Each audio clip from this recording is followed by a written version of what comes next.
साथ बदलते भारत की शान।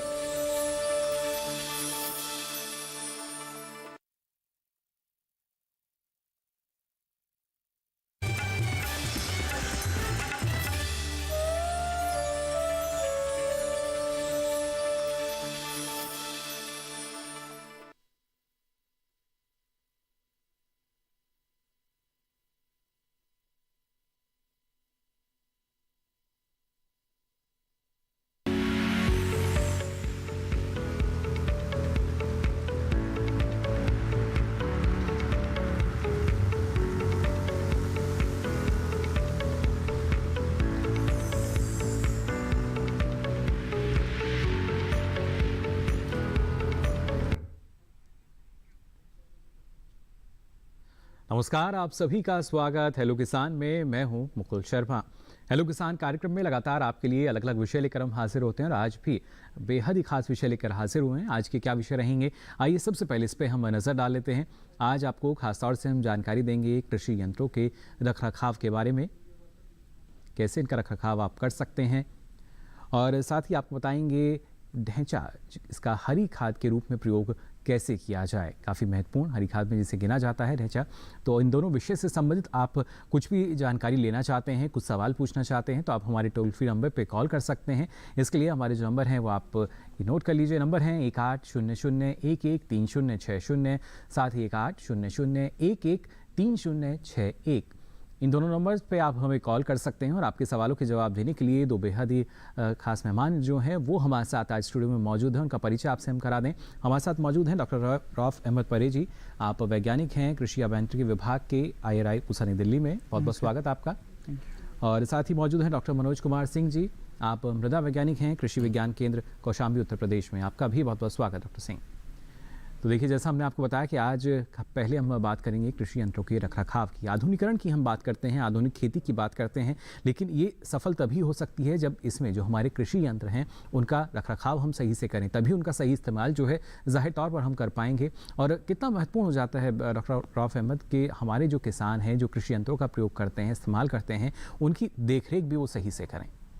जी, जहाँ तक हम बात करते हैं कृषि में हम जानते हैं कि यंत्रों का जो इस्तेमाल है वो बहुत ही महत्वपूर्ण है। लेकिन जब हम बात करते हैं उसके रखरखाव की, हमारे किसान भाई क्या करते हैं, मशीन को यूज़ करते हैं, किसी भी यंत्र को यूज़ करते हैं, तो आपने देखा होगा कि जिस भी घर के सामने आप देखेंगे वो बाहर ऐसे ही पड़ा रहता है। तो उससे क्या होता है, एक ही सीज़न में वो जंग खाता है। क्योंकि जब बरसात का मौसम आता है उस टाइम जो बरसात होती है उससे जो यंत्र है, चूँकि इसका मैक्सिमम पोर्शन लोहे का बना होता है, तो इससे जंग का ज़्यादा चांस रहता है जी। इसी तरह जैसे ट्रैक्टर की हम बात करते हैं, यंत्र के साथ साथ जो ट्रैक्टर है, जब हम ट्रैक्टर को खेत पे यूज़ करते हैं तो उसको भी हम घर के सामने ऐसे ही पार्क करते हैं। तो उससे क्या होगा, ट्रैक्टर में जब पानी चला जाता है तो उससे भी जो किसान को उसको नुकसान उठाना पड़ता है। जब सीज़न आ जाता है, जब हमको यंत्र यूज़ करना होता है या ट्रैक्टर का इस्तेमाल करना होता है, तो उस टाइम में क्या हो जाता है कि उस टाइम हमको पता चलता है कि अभी ये यंत्र ठीक से नहीं है या जो हमारा ट्रैक्टर है उसमें कुछ खराबी है। तो उससे क्या किसान का जो कोई खेत पे काम करना है वो भी डिले हो जाता है, तो उसका बड़ा नुकसान उठाना पड़ता है। इसलिए ये बहुत ही ज़रूरी है कि किसान इन चीज़ों का ख्याल रखे कि जो भी हम यंत्र यूज़ करें या ट्रैक्टर का जो है उसको जब इस्तेमाल के बाद हम वापस घर ले आए, उसको अच्छे तरीके से घर के अंदर जैसे हम बाकी कार या बाइक को रखते हैं उसका ख्याल रखते हैं, ऐसे ही इसको हाउसिंग करें सही तरीके से, उसका ध्यान दें ताकि इसमें जंग ना लगे, पानी का असर ना हो या बाकी जो मौसम की वजह से उसमें कुछ असर होते हैं वो कम हो जाए। तो बिल्कुल देखिए, ना सिर्फ कृषि यंत्रों की हम बात करें या कृषि मशीनरी जिसका भी आप इस्तेमाल करते हैं तो उसकी देखरेख कितनी ज़रूरी हो जाती है ये आपने जाना, जिसके ज़रिए उसकी जो दक्षता है, जो उसकी गुणवत्ता है, उसका सही परिणाम आपको मिल सके, जो उसके ज़रिए आप अपना कार्य करने वाले हैं, काम करने वाले हैं, वो और बेहतर तरीके से कर पाएँ। इस बारे में और विस्तार से आपको हम जानकारी देंगे, लेकिन पहले आइए नज़र डाल लेते हैं इस खास रिपोर्ट पर।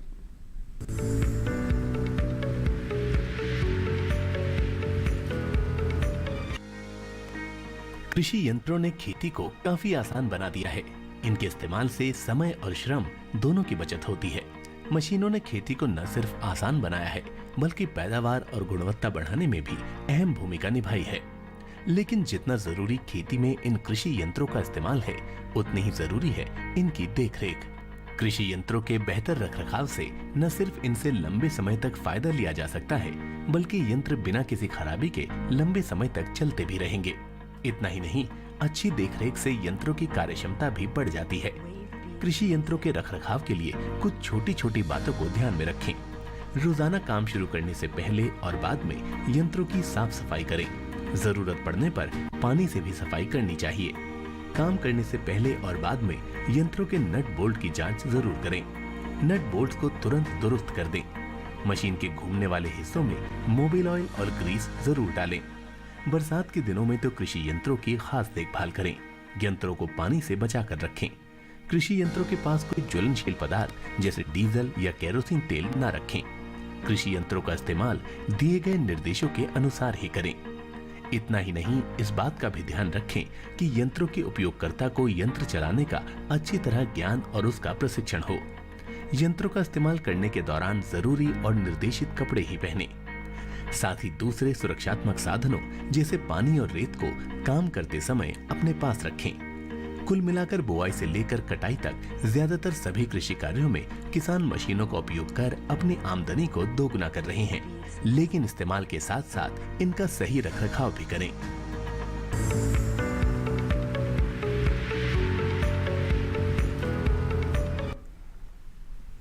तो जाना आपने किस तरीके से ना सिर्फ कृषि यंत्रों का बेहतर तरीके से इस्तेमाल बल्कि उसके साथ साथ इनका उतने ही अच्छे तरीके से ख्याल आपको रखना है, देखरेख करनी है, रखरखाव करना है, जिससे इनकी जो कार्य क्षमता है वो बरकरार रह सकें और आपको और भी ज़्यादा ये फ़ायदा दे सकें। और जब फ़ायदे की बात आती है तो ये ज़रूरी है कि कैसे हमारे जो किसान हैं वो फ़ायदा लेते हैं या कैसे मिट्टी को और ज़्यादा उपजाऊ बना सकते हैं। इसी कड़ी में अगर हम बात करते हैं हरी खाद की, हम सब जानते हैं कितना फ़ायदा इसके ज़रिए हमारी मिट्टी को मिलता है। और इसमें अगर ढांचे की हम बात करें, जो ढांचा है वो एक बेहतर विकल्प है हरी खाद का। इस बारे में डॉक्टर मनोज आपसे हम जानकारी लेना चाहेंगे। धीरे धीरे अब जो किसान हैं इस दिशा में भी आगे बढ़ रहे हैं, हरी खाद का जो प्रयोग है वो करना चाहते हैं, करते भी हैं। कितना लाभ उनको इसके ज़रिए मिलता है? देखिए किसान भाइयों, जो आप लगातार रासायनिक उर्वरकों का जब प्रयोग कर रहे हैं तो उसकी वजह से हमारी मिट्टी की जो ऊपरी परत है, जो उपजाऊ मिट्टी है, वो धीरे धीरे सख्त हो रही है और इसके साथ साथ उसका जो जलधारण क्षमता है वो भी कम होती चली जा रही है। लेकिन जब हम ढांचे की बात करते हैं तो ढांचा हमारी मिट्टी के लिए एक वरदान साबित होता है। पहले हमारे जो पूर्वज थे वो सनई बोकर खेत को जो है उर्वरा शक्ति को बढ़ाते थे जी। लेकिन जो सनई थी वो जो पानी की उसको ज़्यादा आवश्यकता होती थी, उसकी बीज की मात्रा ज़्यादा लगती थी जी। लेकिन उसका बेहतर विकल्प के रूप में ढांचे की अगर हम बात करते हैं तो ढांचा हमको 1 हेक्टेयर में हरी खाद के रूप में 20 से 25 किलोग्राम, वो 20 से 25 टन प्रति हेक्टेयर की दर से हमें जो है हरा पदार्थ देती है। और इसके साथ साथ जो हमारी वायुमंडल में नाइट्रोजन है वो करीब 85 से लेकर 105 टन प्रति हेक्टेयर की दर से वो हमारी वातावरण में जो नाइट्रोजन है उसको फिक्स कर देती है जी। तो इस प्रकार से आप देखें तो ढांचा हमारे लिए हमारी मिट्टी की उर्वरा शक्ति को बढ़ाने के साथ साथ उसकी जल धारण क्षमता को बढ़ाता है और उसमें जो जीवांश पदार्थ है उसको भी बढ़ाता है, जिससे कि हमारी मिट्टी अनाज का उत्पादन अच्छा देती है। जी बिल्कुल, और यही वजह है। देखिए लगातार जब रिकॉर्ड उपज की हम बात करते हैं, आंकड़े हमारे सामने आते हैं, तो ये ज़रूरी कि हम लगातार इस तरह के जो आंकड़े हैं वो हमारे सामने आते रहें। और उसमें जब हरी खाद की हम बात करते हैं तो एक बेहतरीन विकल्प है ढांचे का, जिसके बारे में और विस्तार से आज हम जो जानकारी है आपके साथ साझा करेंगे। लेकिन पहले आइए नज़र डाल लेते हैं इस खास रिपोर्ट पर।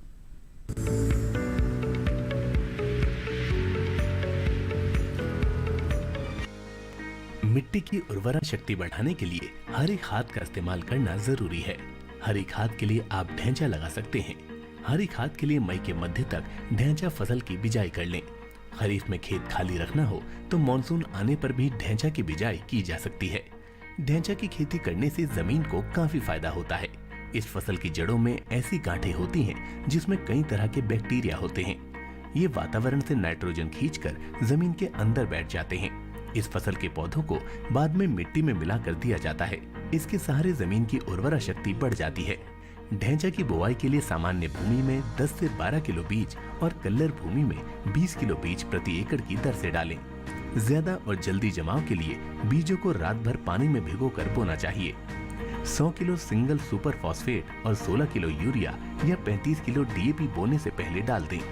इससे फसल की बढ़वार जल्दी और जड़ों में नाइट्रोजन का संग्रह ज्यादा होने से अच्छी हरी खाद बनती है।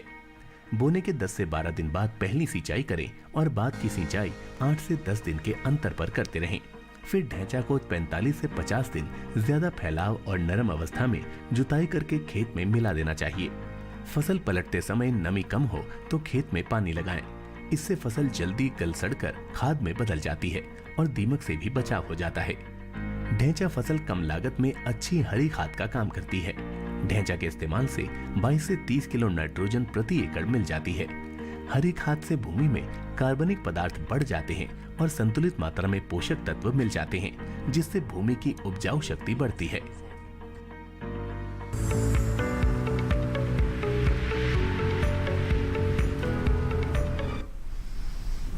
तो जाना आपने ढैंचे के ज़रिए किस तरीके से हमारी जो मिट्टी की उपजाऊ क्षमता है हम उसको बढ़ा सकते हैं और किसी भी तरह की जो अतिरिक्त लागत है उसकी आवश्यकता आपको नहीं पड़ेगी, बल्कि इसके साथ साथ आपकी जो उपज है वो और भी ज़्यादा हो सकेगी और बेहतर अच्छी हो सकेगी, गुणवत्ता आपको अच्छी मिल सकेगी। साथ ही आज जो लगातार हम बात कर रहे हैं यहाँ कृषि यंत्रों की भी, लेकिन उससे पहले हमारे साथ एक जो दर्शक हैं वो फ़ोन लाइन पर जुड़ चुके हैं, उनका सवाल हम शामिल कर लेते हैं। बहुत बहुत स्वागत आपका हेलो किसान में। क्या जानकारी लेना चाह रहे हैं? हेलो नीलेश जी, आवाज मिल पा रही है आपको? छिंदवाड़ा मध्य प्रदेश से हमारे साथ जुड़े हैं। हेलो जी नीलेश जी, सवाल पूछ सकते हैं आप अपना। जी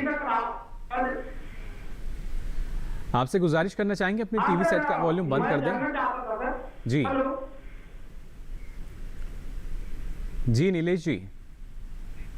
सर मैं ये जानना चाहता था कि ढैंचा की खेती कैसे की जाए और उसमें यानी हमको जैविक खेती करना है तो उसमें क्या खाद डालना है? चलिए बिल्कुल, ढैंचे की खेती कैसे करें और जैविक खेती आप करना चाहते हैं तो उसमें किस खाद की आवश्यकता होगी? हरी खाद भी अच्छी है उसके लिए, तो मैं चाहूँगा डॉक्टर मनोज आप इस बारे में और जानकारी जो है वो नीलेश जी को दें। देखिए नीलेश जी, आपका प्रश्न जो है बहुत ही अच्छा है और आप जैविक खेती की ओर बढ़ना चाहते हैं। तो देखिए, जो आपने अभी तक केवल रासायनिक उर्वरकों का प्रयोग किया था वहाँ पर आपको लगाम लगाने की आवश्यकता है और इसके लिए आपके लिए ढैंचा एक हरी खाद के रूप में बहुत अच्छा विकल्प आपके बीच में है। इसको आप खरीफ की जो कटाई है वो रबी की जो कटाई है, कटाई के बाद आपका जब खेत खाली है और खरीफ के पहले यानी आप 20 से 25 मई के बीच में और ज़्यादा से ज़्यादा जून के फर्स्ट वीक तक ढैंचे की बुआई आप करके उसमें से हरी खाद को आप लाभ ले सकते हैं। देखिए, जब आपको बीज की बुआई करनी है तो वहाँ पर आपको विशेष ध्यान देना ये आवश्यकता है कि पहले तो आप ढैंचे की व्यवस्था कर लें। ढैंचे का बीज आपका जो है 60 किलोग्राम प्रति हेक्टेयर की दर से तो जो हमारा ऊसर क्षेत्र है उसमें लगता है और जो हमारी सामान्य भूमि है उसमें आप 40 किलोग्राम प्रति हेक्टेयर की दर से यदि आप बीज की व्यवस्था कर लेते हैं तो आप निश्चित रूप से अपनी खेत में हरी खाद का बहुत अच्छा उत्पादन कर सकते हैं। अब आपने जब उसकी बुआई करने जा रहे हैं तो बीज को आप सबसे पहले रात भर पानी में भिगोएं और भिगोने के बाद यदि आपकी भूमि ऊसर है तो वहाँ पर आप थोड़ी सी जिप्सम ले लें 2 से 4 किलोग्राम के आसपास और उसको 2 से 4 किलोग्राम जिप्सम को आपने जो रात भर बीज को भिगोया है उसको निकाल लें और निकालने के बाद उसमें अच्छे से उसको मिला दें, जिससे कि जब आप ऊसर क्षेत्र में उसको बोएंगे तो आपके ढैंचे के बीज का अंकुरण बहुत अच्छी प्रकार से होगा और उसका आपको भरपूर लाभ मिल पाएगा। अब जब आपने उसको बीज का शोधन कर लिया, शोधन करने के बाद आपका जो खेत तैयार है, जो जोत कर आपने तैयार कर रखा है, वहां पर आप उसको बिखेर दें और विशेष सावधानी ये बरतें कि जब आपकी बुआई कर रहे हैं तो वहां पर खेत में पर्याप्त नमी होनी चाहिए। यानी नमी का ख्याल देखिए आपको यहाँ रखना होगा। फिलहाल एक और दर्शक हमारे साथ जुड़े हैं, दिलीप जी हमारे साथ जुड़े हैं फतेहपुर उत्तर प्रदेश से। दिलीप जी, बहुत बहुत स्वागत आपका। गुजारिश आपसे करना चाहेंगे, पहले अपने टीवी सेट का वॉल्यूम आप बंद कर दें। हेलो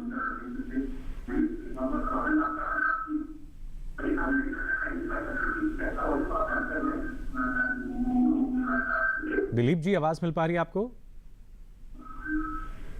ढैंचे का बीज क्या आप ब्लॉक वगैरह मिल जाता है क्या? आप बीज की जानकारी लेना जी। हेलो दिलीप जी, ढैंचे के बीज के बारे में आप जानना चाह रहे हैं?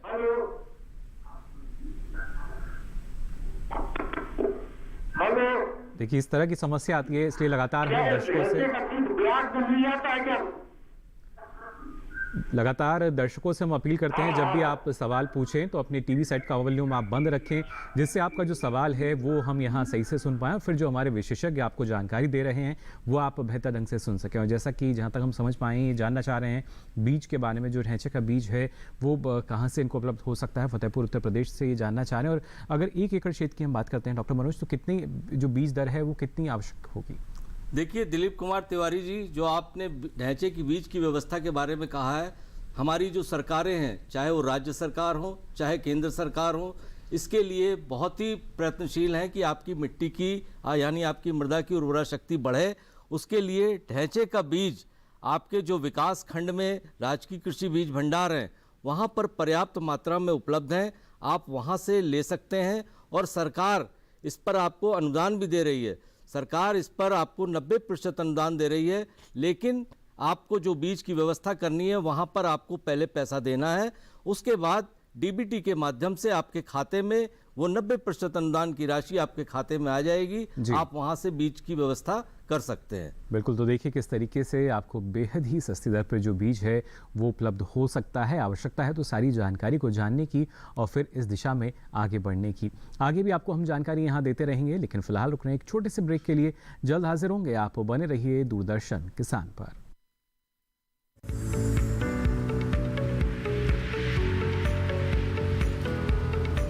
अरे भाई, सुना नहीं क्या?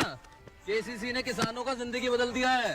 देश के छोटे किसान 1,60,000 रुपये तक का कर्ज बिना किसी गारंटी को ले पाएंगे। ब्याज खोरों से भी पीछा छूटा। मैं तो जैविक खेती का पूरा सामान मंगा लिया, केसीसी का भी कोई दबाव नहीं है। ब्याज चुकाने के लिए पूरा 1 साल मिलता है। समय पर भुगतान करने पर केवल 4% के सालाना ब्याज पे लोन मिल गया मुझे।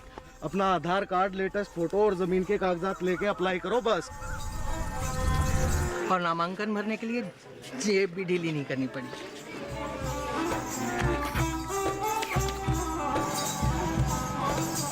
चाचा, उधार चुकाने के 24 घंटे के बाद उतने ही पैसे वापस निकाल सकते हैं।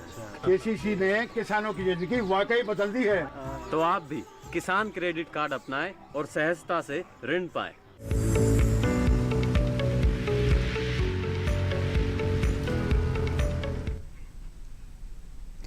ब्रेक के बाद आप सभी का एक बार फिर स्वागत। हेलो किसान में लगातार आपको हम जानकारी दे रहे हैं कृषि यंत्रों के रखरखाव के बारे में, और किस तरीके से हरी खाद की जब बात की जाती है तो आप उसमें ढैंचा का जो विकल्प है इसका चयन कर सकते हैं। फिलहाल हमारे साथ एक और दर्शक जुड़े हैं, नंदस्वरूप मिश्रा जी हमारे साथ जुड़े हैं बाराबंकी उत्तर प्रदेश से। बहुत बहुत स्वागत आपका। क्या जानकारी लेना चाह रहे हैं नंदस्वरूप जी? हेलो। हाँ नमस्कार सर, मैं नंद स्वरूप मिश्रा हूँ बाराबंकी उत्तर प्रदेश से। मैं जानना ये चाहता हूँ कि हम तीन समय फसल लेता हूँ, रबी जायद खरीफ में लेता हूँ, तो हमें जो ढांचे की हरी खाद लेनी है तो साल में कितनी बार लेनी चाहिए? और दूसरी चीज, हमें जो है जैविक खाद की ओर जाना है, प्राकृतिक खेती के हिसाब से करना है, तो हमें कौन सी फसल बोनी चाहिए जिससे हमारी मिट्टी की सेहत न बिगड़ने पाए, उसमें भारीपन रहे, हल्कापन न होने पाए, ऊसर न बनने पाए? जी चलिए, बिल्कुल बहुत अच्छी जानकारी लेना चाह रहे हैं।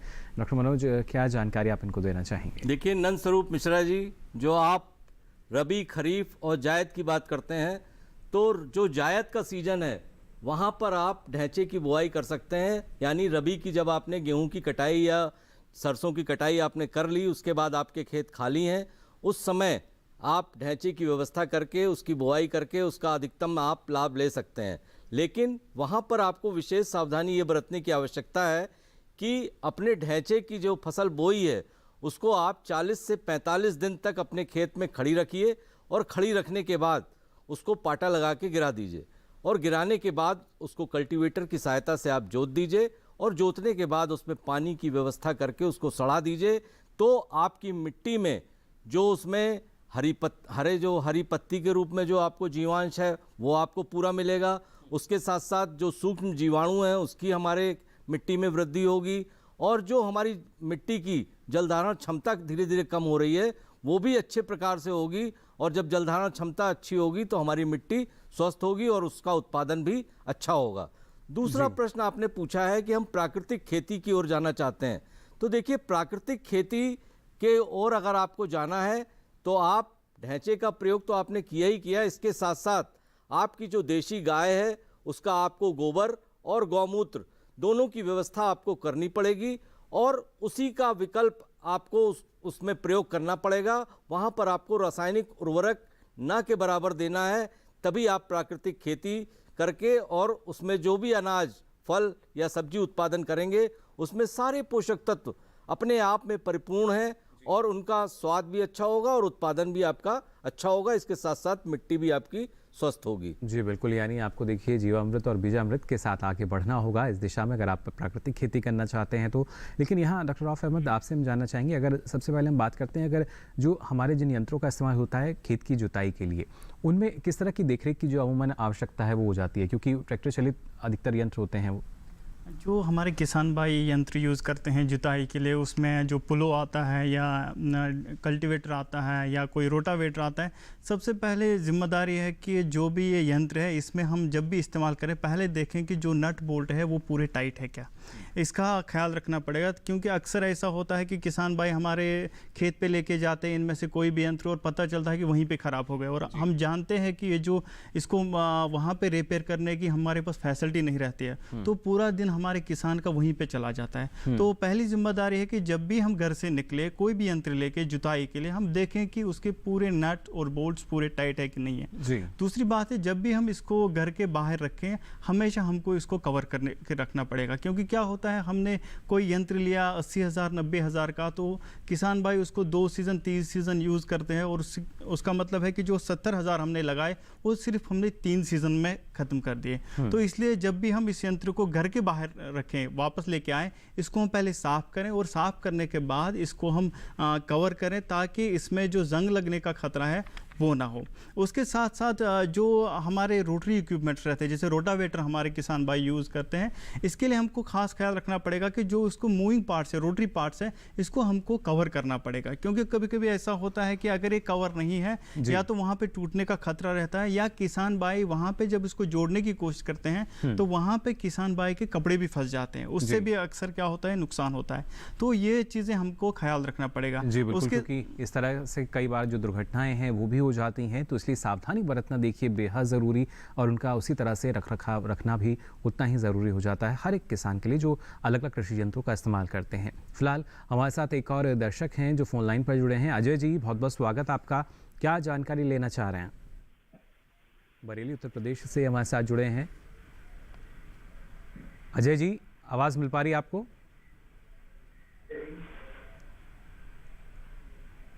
मुझे ढैंचे की खेती के बारे में, एक तो ये ढैंचे की बुवाई का उचित समय और 10वें कितने दिन बाद इसको खेत में पलटाई करें। चलिए, बुवाई का उचित समय और कब इसकी खेत में इसकी पलटाई कर सकते हैं ये जानना चाह रहे हैं। जी अजय जी, देखिए ढैंचे की जहाँ तक हम बात करते हैं, ढैंचे की बुवाई का मई माह उपयुक्त समय है, यानी 20 से 25 मई से लेकर जून के फर्स्ट वीक तक आप ढैंचे की बुवाई कर सकते हैं। और ढैंचे की जहाँ तक आपने बात करी है कि उसको हम खेत में कितने दिन रखें, क्योंकि देखिए ढैंचे का जो पौधा है वो चाहे पत्ती के रूप में हो, चाहे उसकी जड़ें हों, चाहे उसकी गांठें हों, सभी हमारी मिट्टी की उर्वरा शक्ति को बढ़ाने में अपना योगदान देती हैं। तो उसको आपको 40 से 45 दिन तक रखना है, और 40 से 45 दिन तक जब आप अपने खेत में रखेंगे तो आप एक अगर पौधा उखाड़ कर देखते हैं तो उसमें गांठें पाई जाती हैं उसकी जड़ों में, जिसमें कि हमारा नाइट्रोजन फिक्स होता है और राइजोबियम नामक जो जीवाणु है वो वहाँ पर होता है, जो कि हमारी वायुमंडल की नाइट्रोजन को वहाँ पर फिक्स करता है। तो 40 से 45 दिन तक आप अपने खेत में रखें, और रखने के बाद उसको पलट के सड़ा दें अपने खेत में, तो निश्चित रूप से आपकी मिट्टी की उर्वरा शक्ति बढ़ेगी। और आगामी जो आपकी खरीफ की फसल है, यानी जो आप धान लगाने जा रहे हैं, वहाँ पर आपको नाइट्रोजन की मात्रा भी कम देनी पड़ेगी। इसके बहुत उपयोगी लाभ हैं। जी बिल्कुल, तो देखिए किस तरीके से ख्याल आपको रखना होगा। और जैसा आपने अभी क्या जो किसान धान की खेती करते हैं, इस बारे में डॉक्टर रऊफ अहमद आपसे भी मैं जानना चाहूँगा। हमने पहले बात की जुताई की, लेकिन जब हम बात करते हैं बिजाई की या रोपाई में जो खासतौर से जिन यंत्रों का इस्तेमाल होता है, तो हम देखते हैं कि ना सिर्फ पानी में लगातार उनका इस्तेमाल होता है और अमूमन किसान उनको ऐसे ही छोड़ देते हैं, और फिर जब अगली बार शायद इस्तेमाल किया जाता है तो उतने बेहतर तरीके से उनका इस्तेमाल हो नहीं पाता। तो वहाँ पर किस तरीके से सावधानी बरतें? जो हमारे किसान भाई, जब हम बात करते हैं हैं बुआई की या उसके साथ साथ रुपाई की। हम बुआई के लिए कहाँ जहाँ पे डायरेक्ट सीडिंग होती है तो हम प्लांटर यूज़ करते हैं, और जहाँ पे रुपाई होती है तो हम ट्रांसप्लांटर यूज़ करते हैं। ये जो यंत्र है ट्रांसप्लांटर, हमारे किसान भाई को पता है कि बहुत महंगा रहता है, तो इस यंत्र का या प्लांटर का जब भी हम इस्तेमाल करें तो हमें पहले देखना पड़ेगा, ख़ास तौर पर ट्रांसप्लांटर में चूँकि महंगा है, उसमें जहाँ जहाँ जंग लगने का खतरा है उसमें हम प्रॉपर तरीके से या तो पेंट करके रखें या उसको ऑयलिंग करें, ताकि उसमें जो असर है पानी का वो ना आ जाए। और चूँकि ये पानी में ही चलना है इसका, तो जब भी हम इसको वापस लेके आए तो हम इसको साफ़ करें इसके प्रेशराइज्ड वाटर से, ताकि जो इस पर मिट्टी लगी हुई है उसको हम निकाल दें।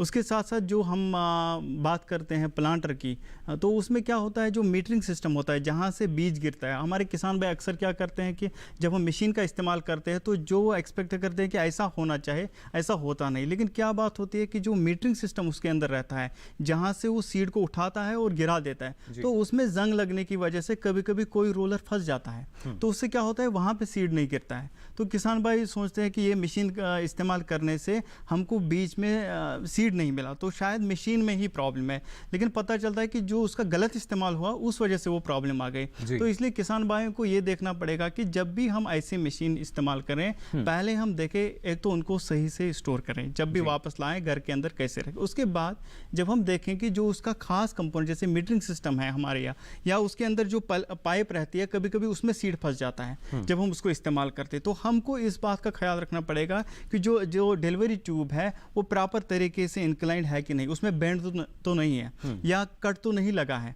तो इन चीज़ों का ख्याल रख के, इसी तरह जो ट्रांसप्लांटर की आपने बात की जो हम रुपाई के लिए है, उसमें फिंगर्स रहते हैं, फिंगर बार मैकेनिज्म जो रहता है जैसे हम यहाँ पे देख रहे हैं, तो इसमें क्या होता है ये फिंगर्स कभी कभी बेंड हो जाती है, तो उस वजह से सही से जो सीडलिंग है हमारे खेत पे नहीं गिरता है, तो उस वजह से भी हमारे किसान भाइयों को जो पैदावार मिलनी चाहिए वो नहीं मिलती है, यानी वो निश्चित अनुपात में जिसकी हम उम्मीद करते हैं वो नहीं हो पाती है। फिलहाल हमारे साथ एक और दर्शक जुड़े हैं चंडीगढ़ से। उदित जी, बहुत बहुत स्वागत आपका, क्या जानकारी लेना चाह रहे हैं? हेलो उदित जी, आवाज मिल पा रही है आपको हमारी?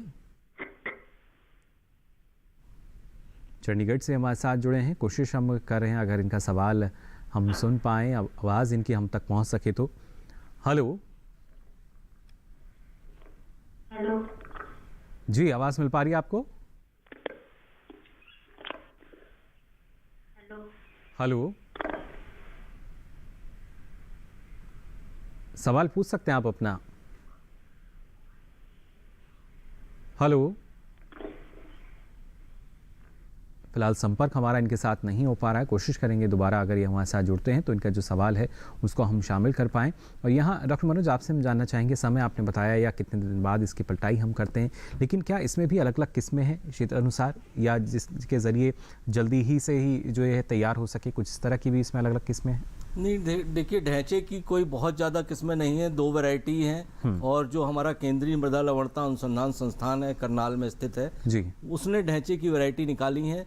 वहाँ से आपको ढैंचे की जो आपूर्ति है पूरे उत्तर प्रदेश को और पूरे पंजाब को, पूरा आपका हरियाणा, सब जगह उसकी पूर्ति वो केंद्रीय मृदा लवणता अनुसंधान संस्थान करता है जी। लेकिन व्यापक पैमाने पर अब कुछ उत्तर प्रदेश में कुछ किसानों ने भी बीज विकास निगम के साथ मिलकर बीज उत्पादन का कार्य शुरू किया है जी। वहाँ पर वो 40 से 45 दिन के अंदर उसको पलटते नहीं हैं, वो अपना पूरा उसकी मैच्योरिटी करते हैं, उसके बाद बीज को संग्रहित करते हैं। जो बीज विकास निगम के जो इंस्पेक्टर्स हैं उनकी देखरेख में वो बीज उत्पादन करते हैं जी। यानी कि मानक के अनुसार उनके अगर बीज का उत्पादन है तो वो बीज उनका वापस सेंटर पे चला जाता है और वहाँ से उनको उचित मूल्य भी मिलता है। इसके साथ साथ देखिए, जब ढैंचे की आप बात करते हैं तो ढैंचे की जो प्रकृति है वो आप देख रहे हैं कि जो रासायनिक उर्वरकों को प्रयोग करने से हमारी जो खेत की मिट्टी है उसमें से जो सूक्ष्म जीवाणु हैं वो धीरे धीरे गायब हो रहे हैं जी। और सूक्ष्म जीवाणुओं का मृदा की उर्वरता में बहुत बड़ा योगदान होता है। तो एक तरीके से आप बात करिए कि वो जो हमारी मिट्टी का हीमोग्लोबिन है वो सूक्ष्म जीवाणु ही हैं, और वो जब हमारे मिट्टी में से उसका हीमोग्लोबिन गायब हो जाएगा तो चाहे हम कितनी भी रासायनिक उर्वरक डाल लें, चाहे हम उसमें अच्छे से अच्छा बीज डाल लें, लेकिन कहीं ना कहीं वो हमारे उत्पादन को प्रभावित करता है और हमारी मिट्टी की जल धारण क्षमता को भी चोक करता है जी। तो आपको साधारण भाषा में उसमें कह सकते हैं कि वो हमारी मिट्टी चाहे ऊसर हो रही है, चाहे कल्लर हो रही है, तो वहाँ पर हमको ये ढैंचे का अगर हम प्रयोग बढ़ाते हैं हरी खाद के रूप में तो निश्चित रूप से हमको लाभ मिलेगा और हमारी मिट्टी इस प्रकार से जो उसकी प्रकृति खराब हो रही है वो खराब भी नहीं होगी। तो देखिए फ़ायदा आपको हर कीमत पर मिल सकता है अगर आप ढैंचे का इस्तेमाल करते हैं। तो फिलहाल हमारे साथ राहुल जी जुड़े हैं हरदा मध्य प्रदेश से। राहुल जी बहुत बहुत स्वागत आपका, क्या जानकारी लेना चाह रहे हैं? हेलो राहुल जी, आवाज़ मिल पा रही है आपको? हरदा मध्य प्रदेश से हमारे साथ जुड़े हैं और आज लगातार जो दर्शक हैं जी, राहुल जी सवाल पूछ सकते हैं आप अपना। Hello hello hello Rahul ji सवाल पूछ सकते हैं आप अपना। मुझे कृषि यंत्रों के बारे में जानकारी चाहिए थी जी, कि हमें यदि खरीदना हो तो सब्सिडी क्या हमें मिल पाएगी या फिर हमें किराए से लेना हो तो हमें क्या करना होगा? कोई खास यंत्र जिसके बारे में आप जानकारी लेना चाह रहे हो? हेलो जी राहुल जी, कोई खास यंत्र का आप नाम बताना चाहेंगे जिसको आप लेने के इच्छुक हैं?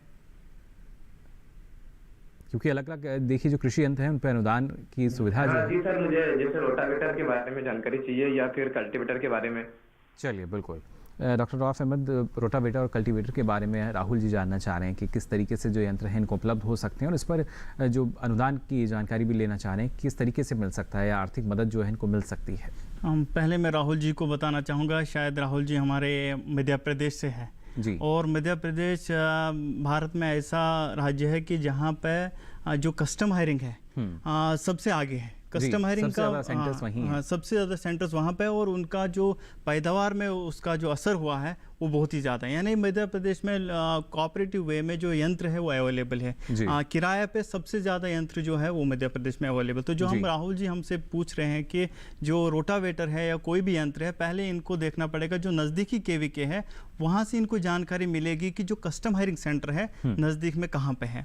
और रही बात कि उसमें जो सरकार की ओर से इनको है कि केंद्रीय सरकार की ओर से भी उसमें कुछ सब्सिडी है और राज्य सरकार की ओर से भी उसमें कुछ सब्सिडी है। तो उसका जो जानकारी है अगर ये नज़दीकी केवीके से लेना चाहेंगे वहाँ से भी है और जो हमारा इंजीनियरिंग विभाग है वहाँ से भी आप संपर्क करके किस यंत्र पे कितना सब्सिडी मिलता है वो हम जानकारी आपको दे सकते हैं। जी बिल्कुल, और मध्य प्रदेश और हम इनको यहाँ पे बताना चाहेंगे कि ये आपके लिए जो हमारे इस देश में छोटे किसान हैं उनके लिए सबसे अच्छा ये है कि उनको कोई भी यंत्र ज़्यादातर किराए पे ही लेना चाहिए, क्योंकि जो इकोनॉमिक्स उसकी है जो उसका फ़ायदा है हमारे खेत में, हम तभी उसको सही से जस्टिफाई कर पाते हैं जब हम उसको किराए पे लेते हैं। क्योंकि हमारे खेत जैसे 2 एकड़ 3 एकड़ खेत में कोई रोटावेटर या कल्टीवेटर इस्तेमाल होना है, उसके बाद हम उसको घर के सामने बिठा के रख देते हैं। तो उससे क्या हो जाता है कि अगर हम पूरी लाइफ देखते हैं 10 साल में, तो 10 साल में कितने एकड़ हमने उससे जोते तो वो बहुत ही कम आता है।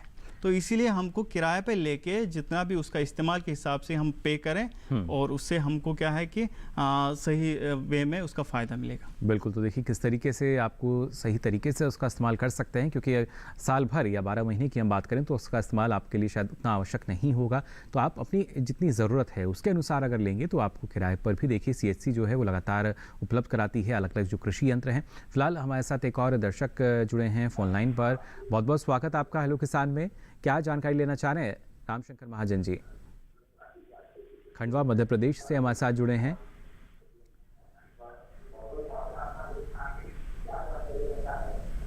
हाँ नमस्कार सर। जी हाँ सर नमस्कार। नमस्कार रामशंकर जी। हाँ सर नमस्कार। आपसे गुजारिश करना चाहेंगे अपने टीवी सेट का वॉल्यूम आप बंद कर दें। हाँ सर, हाँ सर मैं ये पूछ रहा था आपसे। जी हाँ सर ठीक है जी। हाँ सर मैं ये पूछ रहा था कि ढेंचा की बुआई कब की जाती है और कितने दिन में पककर तैयार होती है हरी खाद के लिए? चलिए बिल्कुल, देखिए अब डॉक्टर मनोज राम और शंकर जी भी अब तो ये जानना चाह रहे हैं कि कब तक तैयार हो सकती है और कब इसकी बुआई की जाए। देखिए रामशंकर जी खंडवा मध्य प्रदेश से हैं।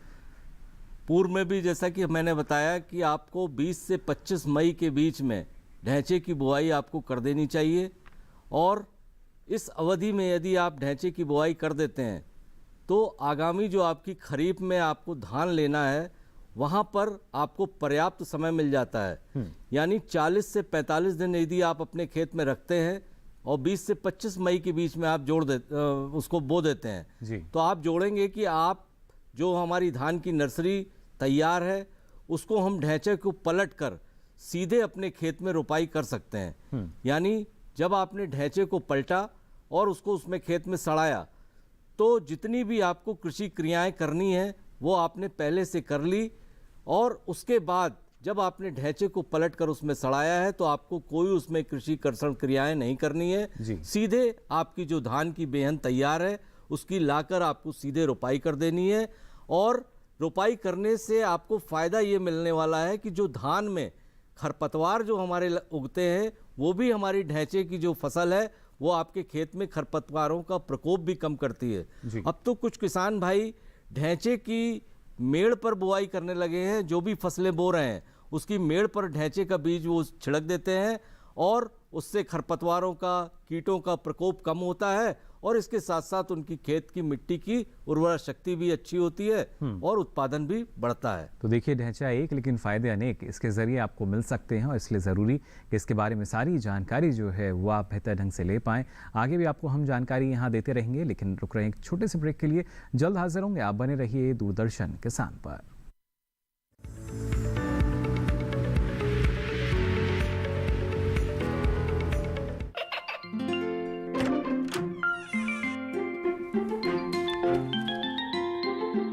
ये क्या हो रहा है? काशवी, इतने कम मार्क्स? काशू बेटा पढ़ा करो, पढ़ोगी नहीं तो आगे कैसे बढ़ोगी? मम्मा, मैं भी तो आपसे यही कहना चाहती हूँ, पढ़ा करो। आप पढ़ोगे नहीं तो आगे कैसे बढ़ोगे? मतलब?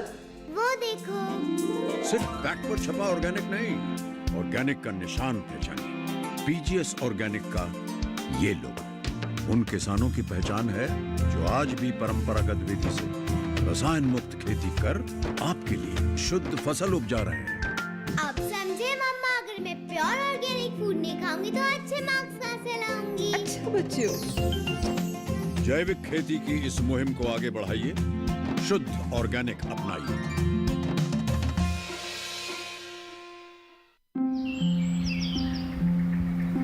अरे अरे अरे, क्या कर रहा है? इधर इधर इधर, हम बोल रहे हैं तेरे बीजू का। उतला बोल रहा है? हाँ, पक्षियों से तो हम खेत को बचा लेते हैं, पर इन घातक रसायनों से कैसे बचाएं? मतलब? देख बेटा, तू जो ये अंधाधुंध रसायन मिलाता है ना, मिट्टी की सेहत बिगड़ने लगी है। और जब माटी ही कमजोर पड़ जाएगी तो उपज कैसे सेहतमंद होगी? हाँ?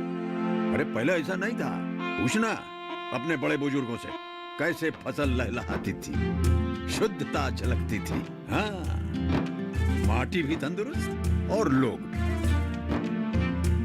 अब पहली वाली बात कहाँ?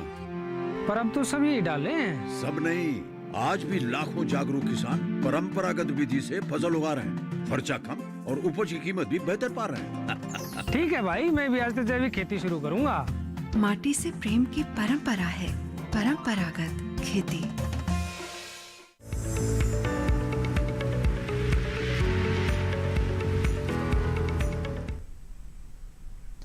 ब्रेक के बाद आप सभी का एक बार फिर स्वागत हेलो किसान में। लगातार आपको हम जानकारी दे रहे हैं कृषि यंत्रों के रखरखाव के बारे में, और साथ ही जो ढैंचा है इसका हरी खाद के रूप में इस्तेमाल आप कैसे कर सकते हैं।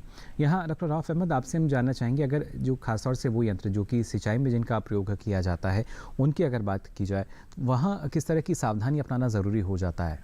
जो सिंचाई के लिए हमारे किसान भाई अक्सर जो मोटर यूज़ करते हैं, तो उसमें क्या होता है, चूँकि इलेक्ट्रिक मोटर बहुत सारे किसान हमारे यूज़ करते हैं जी। तो उसमें उनको क्या होता है, अक्सर जो तार होती है वही हम जानते हैं कि हम जुगाड़ से जोड़ देते हैं, तो वो जुगाड़ नहीं चलता है वहाँ पे। हमको क्या करना है, उससे कभी क्या होता है बहुत बड़ी दुर्घटना हो जाती है। तो इसलिए हम जो भी ये सिंचाई के लिए मोटर का इस्तेमाल करते हैं जो इलेक्ट्रिक से चलते हैं, बिजली से चलते हैं, तो उसका तार को हमको देखना पड़ेगा कि प्रॉपर तरीके से जुड़ा है कि नहीं है, कहीं पे तार ओपन तो नहीं है, या जहाँ पे हमने कहीं पे गीला रहता है हमारा जो खेत से निकलता है, तो वहाँ पे क्या होता है, अगर वहाँ से तार पास हो रही है तो, या कहीं पे क्या होता है कि बहुत सूखा जो हमारा भूसा पड़ा रहता है वहाँ से जो उस मोटर की जो तार लगी रहती है उसका भी हमको ख्याल रखना होगा। और फिर हम जब मोटर की बात करते हैं तो उसमें देखना पड़ेगा हमको कि जो उसका अंदर का सिस्टम है, चाहे सेंट्रीफ्यूगल पंप है जैसे पंप में, तो उसमें कहीं पे जंग का चांस तो नहीं है। और जब हम पानी से उसको अलग कर देते हैं, जैसे हमको अभी सिंचाई नहीं करनी है तो हमको उसमें पूरी अंदर से सफाई करनी पड़ेगी ताकि उसको हम सही वे में साइड में रख दें। जी बिल्कुल। तो देखिए जब अगले बार जब आप सिंचाई करेंगे तो और कितनी तरीके से बेहतर तरीके से आपका जो यंत्र है वो काम कर सकेगा कार्य क्षमता के अनुसार ही। फिलहाल हमारे साथ एक दर्शक जुड़े हैं, शंभूलाल शर्मा जी हमारे साथ जुड़े हैं अलवर राजस्थान से। बहुत बहुत स्वागत आपका शंभू जी, क्या जानकारी लेना चाह रहे हैं? सर जी ढेंचा की खेती में सरसों करना चाहते हैं हम। ढेंचा की खेती करना चाहते हैं आप? नहीं, ढेंचा को मतलब हरी खाद बना करके उसमें अगर सरसों की जाए तो बढ़िया होगी कि नहीं होगी? चलिए, ढेंचा के बाद अगर इसमें सरसों लगाते हैं तो वो बेहतर होगी या नहीं, ये जानना चाह रहे हैं। देखिए शंभू जी, आपने प्रश्न पूछा है कि ढेंचे के बाद हम सरसों लगा सकते हैं। देखिए सरसों हमारी रबी की फसल है और ढेंचा जब आप लगाते हैं तो ढेंचा आप जायद में लगाते हैं, और जायद के बाद आपकी जो खरीफ की फसलें हैं उसके लिए ढेंचा हमारे लिए उपयोगी है। यदि आप रबी में सरसों खरीफ में आप अपने खेत को खाली रखते हैं तो वहाँ पर आप ढेंचे का प्रयोग कर सकते हैं, उसके बाद आप रबी में सरसों की खेती कर सकते हैं।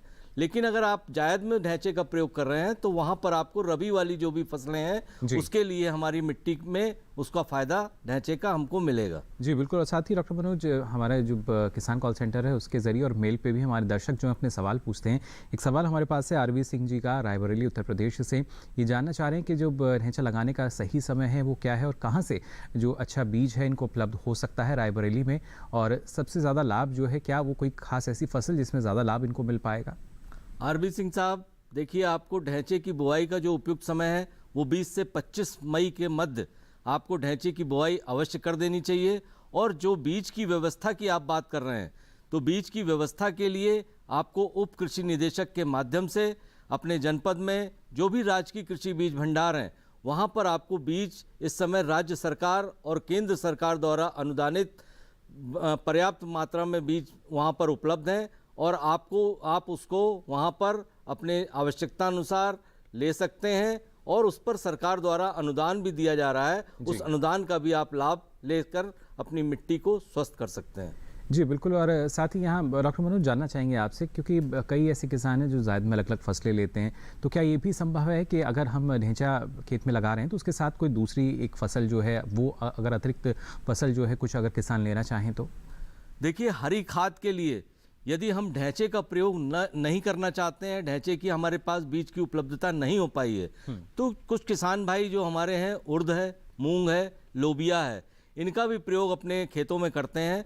तो वहाँ पर भी ये हरी खाद के लिए बहुत ही रामबाण सिद्ध होते हैं।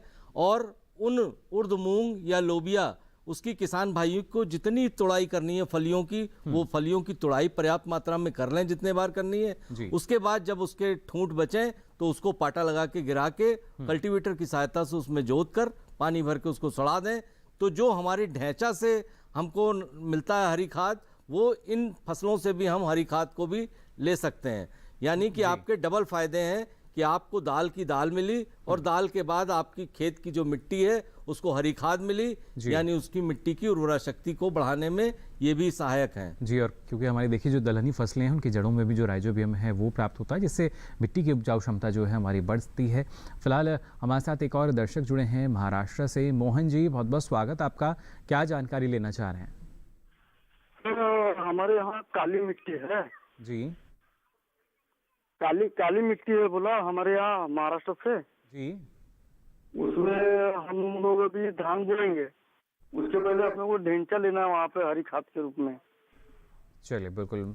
मोहंते राघव जी हैं जो जानना चाह रहे हैं, काली मिट्टी है इनके क्षेत्र में और वहाँ पर अगर वो ढेंचा लेना चाहते हैं तो वो कितना कारगर होगा? देखिए मोहंतो जी, आप धान की खेती करना चाहते हैं खरीफ में, उससे पहले यदि आप ढेंचा लेना चाहते हैं तो ढेंचा आप अपनी खेत में ले सकते हैं। लेकिन आपकी जो काली मिट्टी है वो खुद ही इतने गुणों से परिपूर्ण है, उसकी उर्वरा शक्ति बहुत अच्छी है। अगर आप उसमें ढेंचे का आपको बीज नहीं भी मिल पाता है तो भी आप अगर खरीफ में धान की पैदावार करेंगे तो काली मिट्टी में आपको उसका उत्पादन अच्छा मिलेगा। जी बिल्कुल, तो देखिए अच्छा उत्पादन जो है वो आपको मिल सकता है काली मिट्टी से भी, और बेहतर यही होता है कि आप उचित प्रबंधन अपनाएं। सही समय पर अगर आप तमाम जो कृषि कार्य करेंगे तो अच्छी उपज आपको मिल सकेगी। और इस बात का जो ख्याल है हम मान सकते हैं जो कृषि यंत्रों में भी हमें रखना होगा। अभी सिंचाई की हम बात कर रहे थे यहाँ डॉक्टर रॉफ, और खासतौर से स्प्रिंकलर जैसे जो यंत्र हैं उनमें भी कोई खास सावधानी रखने की आवश्यकता रहती है। जो स्प्रिंकलर है, जो अक्सर हम स्प्रिंकलर सिस्टम होता है, इसमें सबसे खास ख्याल होता है जो नोज़ल रहता है, जहाँ से पानी निकल के आता है। अक्सर ब्लॉकेज वहीं पे होता है, उसमें मिट्टी चली जाती है और किसान भाई कभी क्या कर देते हैं कि मुंह के साथ लगा के उसका जो ब्लॉकेज है निकाल देते हैं, जो अच्छी बात नहीं है, क्योंकि उसमें किसी चीज़ का भी असर हो सकता है, दवाई का भी असर हो सकता है। तो हमारे किसान भाइयों को चाहे कि कोई नीडल लेके उसका जो ब्लॉकेज है उसको निकालें, जो मिट्टी उसमें चली गई है वो निकाल दें। वहाँ पे सबसे ज़्यादा जो चांस रहता है कि जो हम सिंचाई के लिए कोई ड्रिप यूज़ करते हैं, स्प्रिंकलर यूज़ करते हैं, वहाँ पे ज़्यादा चांस रहता है किसी दुर्घटना का या उसका गलत इस्तेमाल का। बिल्कुल, तो देखिए इससे हमें बचना होगा, और ज़रूरी यही कि आप समय रहते इसका जो रखरखाव है वो बेहतर तरीके से कर सकें। फिलहाल हेलो किसान में यहाँ अब वक्त हो चला एक और छोटे से ब्रेक का। जल्द हाजिर होंगे, आप बने रहिए दूरदर्शन किसान पर।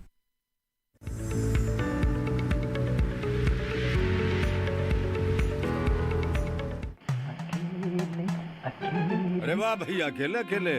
अरे तू भी ले, पर खाएगा कैसे? मैं ऑर्गेनिक खेती की बात कर रहा रे बेटे। अकेले अकेले खेती कब तक करेगा? मतलब गांव में 20-25 किसानों का समूह बना के पंजीकरण करवा ले, फिर सरकारी ट्रेनिंग भी मिलेगी और मुफ्त जैविक बीज खाद भी। फिर बीजीएस ऑर्गेनिक की सरकारी मोहर के साथ तेरी उपज आकर्षक पैक में पहुंचेगी बड़े बाजार तक। अच्छा? हाँ। अरे भाई कहाँ चल दिया? सबको साथ लाने, आमदनी बढ़ाने। तो किसान भाई समझ गए ना, साथ मिलकर ऑर्गेनिक खेती कीजिए, अपनी परंपरा को आगे बढ़ाइए, ज्यादा मुनाफा कमाइए। माटी से प्रेम की परंपरा है परंपरागत खेती।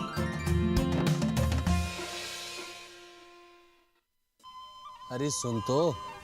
मुझे क्या सुनाना चाहते हो? जो सुनाओ मेरी सौतन को। किसको? अरे वही तुम्हारा मोबाइल फोन जिससे सुबह शाम दिन रात चिपके रहते थे और कहते थे किसान कॉल सेंटर से बातें हो रही हैं। अच्छा ये बात है। हाँ क्यों, क्या हुआ? अब बात नहीं होती क्या? अब तो झट से बात हो जाती है।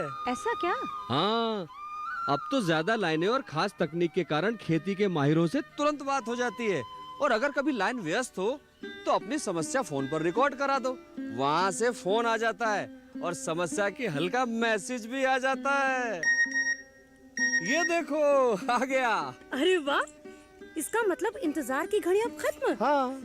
तभी मैं सोचूं कि आजकल मुझ पर इतना प्यार क्यों आ रहा है। कृषि संबंधी समस्याओं का अपनी भाषा में तुरंत हल पाने के लिए पूरे भारत में किसी भी फोन से हेल्पलाइन नंबर पर संपर्क करें। किसानों का दोस्त किसान call centre.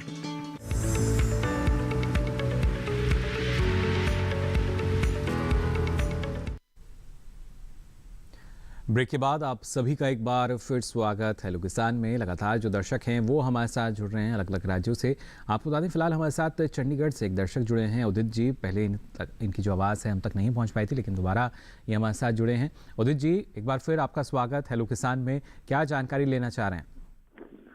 Hello hello hello sir, आपको मेरी आवाज़? हेलो हेलो सर जी, क्या जानकारी लेना चाह रहे हैं? हेलो हेलो हाँ जी, आवाज़ आ रही है? जी आपकी आवाज़ आ रही है, बिल्कुल सवाल पूछ सकते हैं। तो सर ये पूछना था कि मैं चंडीगढ़ से बात कर रहा हूँ और मुझे ये पता करना है कि सोहाने या फिर खरड़ में ऐसी कृषि ट्रेनिंग है जहाँ पे हर चीज़ की ट्रेनिंग मिले। कृषि यंत्रों की ट्रेनिंग के बारे में जानकारी लेना चाह रहे हैं कि किस तरीके से हर एक जो यंत्र है या मशीनरी है, डॉक्टर रौफ अहमद, काफ़ी महत्वपूर्ण हो जाती है उसकी जानकारी जो है, और उसके साथ साथ जो प्रशिक्षण है, ट्रेनिंग है, वो इनको मिल सके। हाँ बिल्कुल, बहुत ही महत्वपूर्ण सवाल जो इन्होंने किया, क्योंकि जो हमारे कृषि का रख रखाव है इसमें ट्रेनिंग बहुत ही महत्वपूर्ण है। ट्रेनिंग की ज़रूरत होती है। जो भी यंत्र हमारे किसान भाई खरीदते हैं उसके साथ मैनुअल रहता है, लेकिन हमारे किसान भाई कभी उसकी ओर देखते नहीं। तो इसलिए उसके लिए ट्रेनिंग का होना और उनको अच्छी सही से जानकारी देना बहुत ही ज़रूरी बनता है। उसके लिए हमारा एक संस्थान है भोपाल में, central institute of agriculture engineering, जो सबसे ज़्यादा ट्रेनिंग साल भर में ऑर्गेनाइज करता है। उसके साथ साथ आप पूसा की बात करेंगे या कोई भी एग्रीकल्चर यूनिवर्सिटी है, वहाँ पे भी ट्रेनिंग मिलती है। उसके लिए इनको जो जैसे हमारे संस्थान पूसा में एटिक है, वहाँ या एक्सटेंशन डिवीजन है, वहाँ से भी आपको जानकारी मिलेगी कि किस टाइम में ट्रेनिंग उपलब्ध है। तो या वो central institute of agriculture engineering में ट्रेनिंग कर सकते हैं, या नज़दीकी जो पूसा है वहाँ से भी ट्रेनिंग कर सकते हैं। बिल्कुल। उसके साथ साथ देखिए लुधियाना में भी संस्थान है, वहाँ भी आप जाकर जो कृषि यंत्र हैं, कृषि मशीनरी है, सीफेट में जाके इसकी भी जानकारी जो है आपको मिल सकती है। और निकटतम जो कृषि विज्ञान केंद्र है आप वहाँ भी जा सकते हैं। लगातार कोशिश यही की जाती है कि जो आधुनिक तकनीक है, जो कृषि में अलग अलग कृषि यंत्र आ रहे हैं, उनकी जानकारी किसानों के बीच जल्द से जल्द पहुंचाई जा सके। इसके लगातार जो हमारे कृषि वैज्ञानिक हैं वो हर संभव प्रयास भी करते हैं। और साथ ही यहाँ डॉक्टर मनोज आपसे भी हम जानना चाहेंगे, क्योंकि अब से पहले अगर बात की जाए तो पहले तो हम देखते थे जो किसान थे वो अपने स्तर पर हरी खाद का इस्तेमाल किया करते थे, लेकिन बीच में हमने देखा ये स्थिति जो थी लगभग खत्म हो गई थी। लेकिन एक बार फिर से हम मान सकते हैं कि अब जो किसान है वो जानता है कैसे अपनी लागत को कम करना है, कैसे मिट्टी की उपजाऊ क्षमता को बढ़ाना है। देखिए, सरकार की भी हमारी ये मंशा है, चाहे केंद्र सरकार हो चाहे राज्य सरकार हो, कि हमारे जो किसान हैं उनकी खेती से आय दोगुनी हो। ये तभी संभव है, इसमें किसान भाई जागरूक हो रहे हैं, क्योंकि हमारी मिट्टी की जो दशा है वो दिन पे दिन खराब हो रही थी। उसके बारे में किसान भाई जागरूक हुए, चाहे वो हमारे कृषि विभाग की मृदा परीक्षण प्रयोगशालाएं हों, चाहे कृषि विज्ञान केंद्र की मृदा परीक्षण प्रयोगशालाएं हों। किसान भाई निरंतर वहाँ से प्रशिक्षण प्राप्त करके अपने खेत की मिट्टी, जब खेत खाली हुए तो उन्होंने खेत की मिट्टी के नमूने निकाले और नमूनों की जांच करवाई, तो तब उनको पता चला कि उनकी मिट्टी की प्रकृति क्या है। और जब किसान को अपनी खेत की मिट्टी के बारे में पता चला तो किसान निश्चित रूप से जागरूक होगा, और वो हरी खाद के लिए तब प्रेरित हुआ जब उसने हरी खाद के फायदे को देखा। चाहे वो हमारे कृषि विज्ञान केंद्र हों, चाहे हमारे जो प्रगतिशील किसान हैं, उन्होंने ढैंचे के फायदे को अपना तो अपने खेतों में लिया ही लिया, उसके साथ साथ चाहे जो सोशल मीडिया के प्लेटफॉर्म हैं, चाहे न्यूज़पेपर हों, उनके माध्यम से उनको निरंतर ये जानकारी दी जा रही है कि यदि हरी खाद को हम अपने खेतों में ले रहे हैं तो निश्चित रूप से हमारी मिट्टी की उर्वरा शक्ति बढ़ेगी, और जो धीरे धीरे हमारे सूक्ष्म जीवाणु हमारी मिट्टी से गायब हो रहे हैं, हमारी जो मिट्टी के जीवांश कार्बन है उसकी प्रतिशतता घट रही है। तो किसान भाई जागरूक हुए हैं,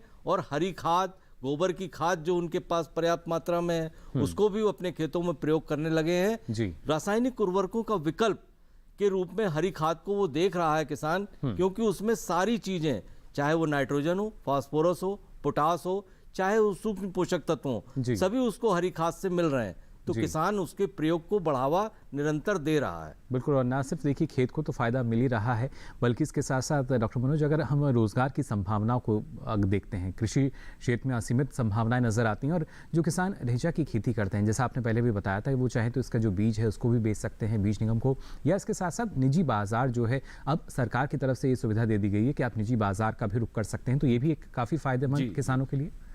देखिए, किसान भाई बीज उत्पादन करके, चाहे वो ढैंचा हो, चाहे अनाज वाली अन्य फसलें हों, सभी के क्षेत्र में बीज विकास निगम उनको निरंतर प्रोत्साहित करते हैं। और जो हमारे कृषि विश्वविद्यालय हैं, चाहे कृषि विज्ञान केंद्र हैं, वो उनको ब्रीडर सीड उपलब्ध कराते हैं। यानी जब ब्रीडर सीड उनको देते हैं तो उनसे ये एक तरीके से वादा करवा लेते हैं कि इसका जो बीज उत्पादन होगा हमारी देखरेख में, उसको आपको हमारे संस्थान को वापस करना होगा। क्योंकि उस ब्रीडर सीड का जब बीज हम पाते हैं तो उसका हम जो आगे आने वाले 3 साल हैं वहाँ तक हम किसानों को उस बीज को पहुँचा सकते हैं, सस्ते माध्यम पे पहुँचा सकते हैं, क्योंकि ब्रीडर सीड सबको मिलना संभव नहीं है।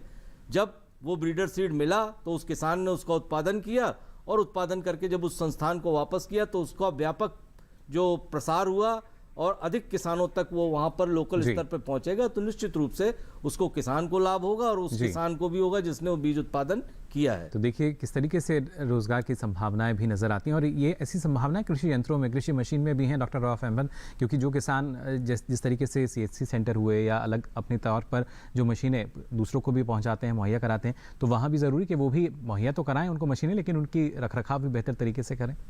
जो अगर हम कृषि का जो आगे आने वाला टाइम है हम देखेंगे तो कृषि तो यंत्रों से ही चलना है जी। हमारे पास लेबर की कमी है, गांव से लोग शहर की ओर जा रहे हैं, तो जो यंत्र का इस्तेमाल है इसमें जो आप बात कर रहे थे कि रोज़गार की, और चाहे इसका जो हम सही तौर से इस्तेमाल करें, चाहे कस्टम हायरिंग सेंटर थ्रू या इस पे जो ट्रेनिंग मिलती है, इन सब में हमारे पास रोज़गार के बहुत ही ज़्यादा अपॉर्चुनिटीज़ हैं। बात करेंगे पहले कि यंत्रों को किसानों तक पहुँचाने की, तो हमारे युवा है वो आपस में मिल के एक सेंटर डाल सकते हैं जिसमें उनको सरकार की तरफ से भरपूर मदद मिलेगी। वो सेंटर डालने के बाद उस एरिया में किस किस यंत्र का सबसे ज्यादा इस्तेमाल है, तो जो यंत्र का सबसे ज्यादा इस्तेमाल है उसी को अपने सेंटर में रखना है, ताकि किसान वहां से लेके जाएं, इस्तेमाल करें, वापस करें, और उससे क्या होगा, जिन्होंने उनको ये उपलब्ध कराया उनको भी फायदा मिलेगा और किसान को भी उस मशीन का इस्तेमाल ज़मीन पे होगा। रही बात उसके आगे, आज हम बात करते हैं कि यंत्रों में अभी आगे बढ़ रहा है ड्रोन की। तो जब हम ड्रोन की बात करें, अभी सरकार की ओर से जो युवा है उनको बोला जाता है कि आप आए, इसमें आपको 75% सब्सिडी मिलेगी कि आप ड्रोन ले लीजिए, किसानों के खेत पे उसका इस्तेमाल कीजिए और आपको सरकार की ओर से उसमें मदद मिलेगी। यानी कृषि यंत्रों की हम बात करें, कृषि उपकरण की बात की जाए, कृषि मशीनरी या फिर ड्रोन तकनीक है जिसका इस्तेमाल जो है अब कृषि क्षेत्र में हम कह सकते हैं कि एक सकारात्मक, जो उसमें सकारात्मक परिणाम है वो अब हमें यहाँ नज़र आने लगा है, काफ़ी महत्वपूर्ण। लेकिन रखरखाव हर एक कृषि यंत्र का, मशीन का ज़रूरी हो जाता है, और उसके बाद ही आपको अच्छा लाभ जो है उनके ज़रिए मिल सकता है। फिलहाल आज हमारे दोनों विशेषज्ञ, आप दोनों ने इतनी महत्वपूर्ण जानकारी हमारे दर्शकों के साथ साझा की, इसके लिए आप दोनों का बहुत बहुत आभार। तो जाना आज आपने ना सिर्फ कृषि यंत्रों का रखरखाव आप कैसे कर सकते हैं, बल्कि इन्हें चाहे उसका हरी खाद के रूप में किस तरीके से आप उपयोग कर सकते हैं बेहतर तरीके से। अब चलिए हमारे जो कल के विषय रहेंगे उसके बारे में आपको हम जानकारी दे दें। कल खासतौर से आपको हम जानकारी देंगे बांस की खेती के बारे में, और बात होगी गर्मियों में फूलों की देखरेख की। ये भी महत्वपूर्ण, किस तरीके से आप इनकी देखरेख करेंगे और अपने फ़ायदे को और ज़्यादा बढ़ा सकते हैं। साथ ही आपको बता दें, आप अपना कोई सवाल या सुझाव हम तक पहुंचाना चाहते हैं तो आप इस ईमेल आईडी पे हमें मेल कर सकते हैं। मेल आईडी है hellokisan2015@gmail.com। इसके साथ ही फेसबुक के ज़रिए भी आप हमसे जुड़ सकते हैं। इसके लिए आपको फेसबुक पर जाकर हिंदी में टाइप करना होगा हेलो किसान, और यहाँ भी आप अपना सवाल या सुझाव लिखकर छोड़ सकते हैं। और बारी है आखिरी लेकिन सबसे महत्वपूर्ण विकल्प की, आप डीडी किसान कॉल सेंटर का नंबर जो है आप सभी को याद होगा, नंबर है 1800-113060 है। सोमवार से शनिवार सुबह 6 से रात के 10 बजे तक लाइन्स खुली हैं, इस पर भी आप अपना सवाल दर्ज करा सकते हैं। कोशिश हमारी यही रहती है आपके जो सवाल आते हैं उनको अलग अलग विषयों में शामिल किया जाए, जिससे आपकी जो समस्या है वो खत्म हो सके। और आपको बता दें, अब ये सारी जानकारी जो है आप देख सकते हैं डीडी किसान के यूट्यूब चैनल पर भी। इसके लिए आपकी टीवी स्क्रीन पर जो QR कोड दिखाया जा रहा है, इसे आप स्कैन करें, इसके बाद आप पहुंचेंगे यूट्यूब चैनल पर, जहां ये सारी जानकारी अब आप हेलो किसान के साथ कभी भी कहीं भी देख सकेंगे। फिलहाल आज के लिए हेलो किसान में बस इतना ही। दीजिए इजाज़त, नमस्कार।